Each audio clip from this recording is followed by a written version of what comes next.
د دې نه اټکر یو کوېشن دی ټوله پټه لیوي چې هغه په پولیسو کې ځم کېږي د ملکنډ متعلق کنفیوژن دی آیا ملکنډ لیوي به په خپل دي او که نه هغه به هم ځم کېږي په پولیسو کې یونیفارم کرایټیریا به یونیفارم پالیسی به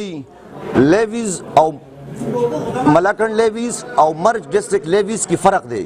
الته اف سی آر رو الته د لیویز پولیسینګ نه کو دلته زمونږ لیویز چې دي د 1973 نه ریګولر پولیسینګ کوي 6 months کې به فیز وایز هغه پولیس کې ضم شي او ملکنډ چې دی په فرست فیز کې زمونږ هغې باندې ډي سی صاحب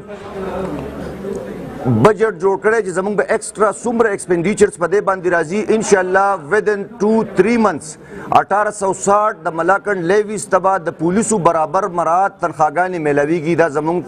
فیز 1 دی فیز 2 کې چې بیا زمونږ کم د ملکنډ ډسټرکټس ډومیسایل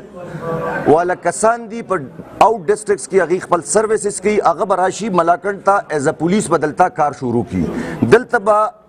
پولیس هم کار کوي دلته به ورسره لیویز هم کار کوي بیا په تھرډ فیز کې چې کوم لیویز کې لیکه پړه ایجوکیټډ کسان دي چې هغه د پولیسو په کرایټیریا فولفل کوي هغه به ابزارب شي په پولیسو کې فورث فیز زموږ دا دی چې په لیویز کې کم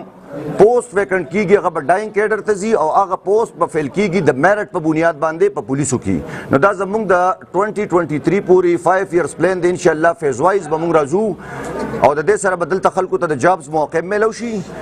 او اوس فوري طور موږ دا وکړه چې د لیویز مراعات چې انشاءالله دا به د پولیسو برابري د سټیشنرۍ د پی او ایل د هغې د ګاډو د هغې د سیلریز ټول مراعات به ورته هماغه میلاویږي ډېره مهرباني جي